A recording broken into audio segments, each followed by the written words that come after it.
Hello, welcome back, and we are continuing day 14, the help of God. The prohibition against conveying derogatory information about another person, even if true, is not applicable to testimony in a court. Right? You're allowed to relate lashon hara or rechilut when you are testifying in court, and indeed, if you're an eligible witness, you're obligated by Torah law to testify in the court. However, the testimony of a single witness is invalid and has no bearing on court cases except in rare instances. Usually, it has to be at a minimum of two witnesses, eligible witnesses, in order to have any validity.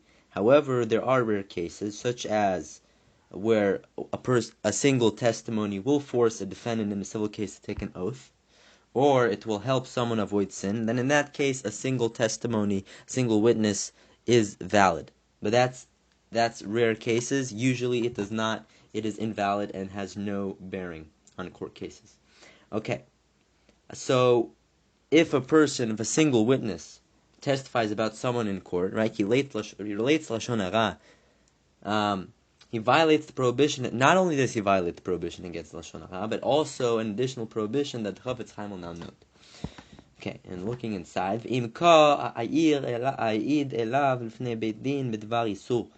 Reuven testifies before a court about Shimon, about allegations that he did a forbidden thing, and he does so as a single witnesses without any other accompanying witnesses,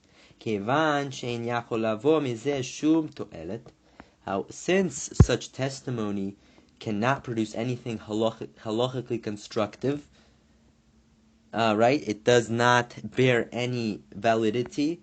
There is no justification for Reuven to testify, right? Reuven should know that one testimony does not suffice, and therefore he has no justification to testify. Le'inyan mamon shvua. For Reuven had not testified about monetary law for the sake of imposing an oath about Shimon, which we just said is a rare exception where one witness testimony is valid. Nor does his testimony have any validity with respect to disqualifying this individual, Shimon, from his presumed state of halachic validity,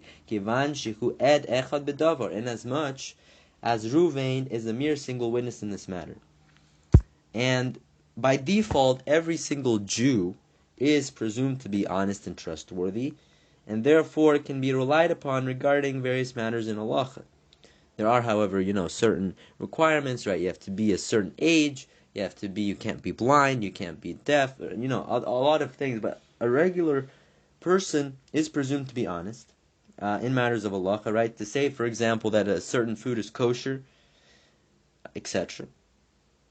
However, here the Chafetz Chaim states that the testimony of a single witness that testifies about another person that should technically disqualify him had it been two witnesses saying this, and therefore they would have had halachic validity, and therefore they could have disqualified the person that they were testifying against as a halachic witness.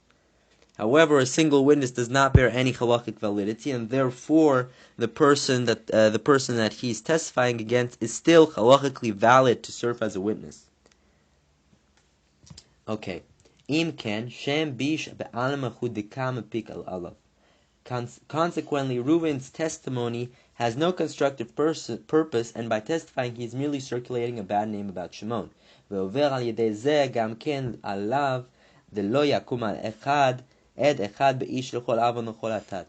Hence, besides violating the basic prohibition against speaking lashon hara, Reuven also violates the prohibition of a single witness shall not testify about a person regarding any sin or wrongdoing. This is in Sefer Dvarim, chapter 19, verse 15. And this is beside the point, but different halachic authorities have different opinions regarding what this verse entails. So the Chafetz Chaim takes the view of the Rishonim, such as the Sefer Yereim, the Smag, that says a single witness is forbidden from testifying. Other Rishonim, such as the Rambam, the Rashbam, they take this verse to understand that a court is not allowed a single witness is not allowed to have a single witness testify. So therefore, if a person does nevertheless testify, the person who testifies violates the basic prohibition of lashon hara, right? Because he has no constructive purpose, but he does not violate this prohibition. But that is the other side of the argument. And the Chafetz Chaim takes the former side. The court is thus required to administer lashes to him for testifying in this matter, since he transgressed the biblical prohibition. And how we should, it's obviously we know that there is no Beit Din at the time that can administer lashes, let alone the death penalty, right, for capital cases.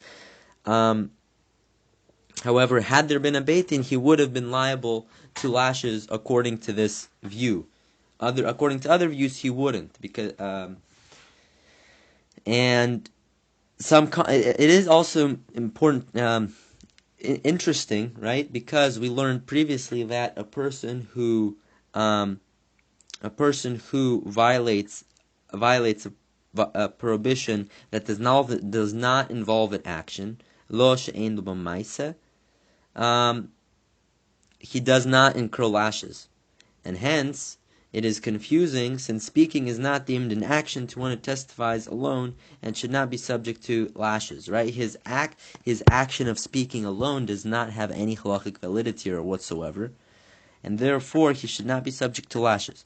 That is just a side note. There are explanations, but we're not going to get into that at the moment. Anyways. So now we're moving on to Sif 11. One who speaks lashon hara in a group violates yet another prohibition. All that we have written above regarding the many prohibitions one violates by speaking or hearing lashon hara also applies where he is the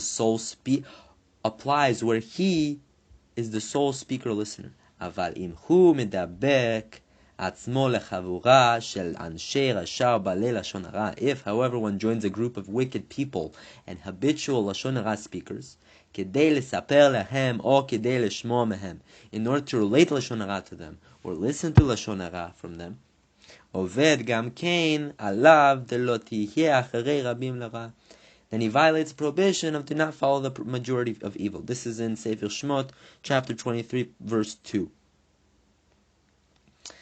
And this is a biblical prohibition. However, one who joins a group of people who converse in lashon hara and forbidden speech not only violates this biblical command, but also violates several rabbinic prohibitions based on verses in Nach, in Nevi'im and Ketuvim, such as the first verse in Sefer Tevilim,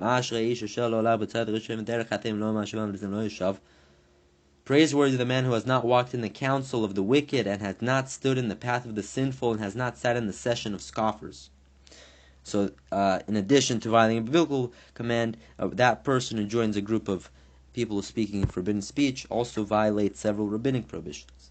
And nowadays, this is especially applicable in the day of social media, when there are many groups that one can join, one can follow, right, such WhatsApp groups or whatever, and who follows this group and, talks lashon hara with them, in that case, not only does he violate the prohibition of lashon hara, he also violates this biblical command and several other rabbinic prohibitions. So therefore, a person should be very wary in this regard.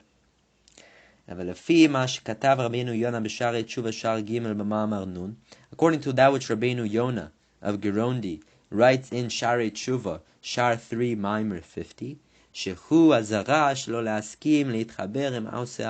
that this verse is a warning against concurring or associating with wrongdoers. Even if they're numerous, even if there are many people, even if everyone around you speaks lashon hara, you are not allowed to associate with them. The ayin lekaman bot vav b'mitzvah asin refer below to the following section, right, where the Chafetz Chaim enumerates the positive prohibitions one violates, mitzvah 6 of the positive commandments. Shem tireh sheoved gam kein al mitzvah aseh al yedei ha'itchabrut hara azot, where you will see that one violates the positive commandment due to this improper association.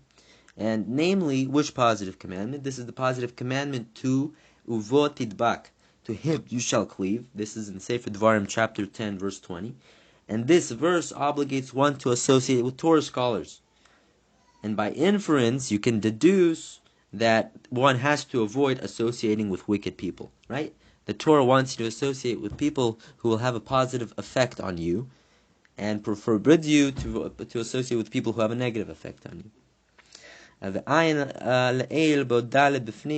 Refer also to negative commandment 4, which we've discussed. Regarding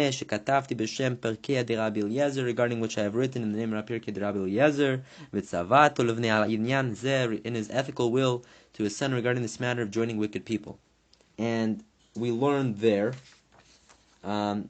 just to refresh our memories, you already learned this, but Rabbi Eliezer commanded his son to not sit among assemblies that speak ill of their fellow Jews.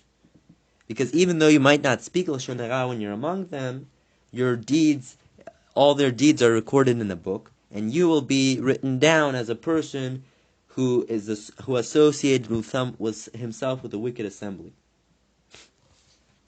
So even if you're passive in this regard, and you just join a group, right, to hear what the Lashon Hara is, and if you're passive and not listening, you still violate this commandment of associating with evil people. And that is the end of today. Thank you for listening. We will continue B'ezrat Hashem tomorrow.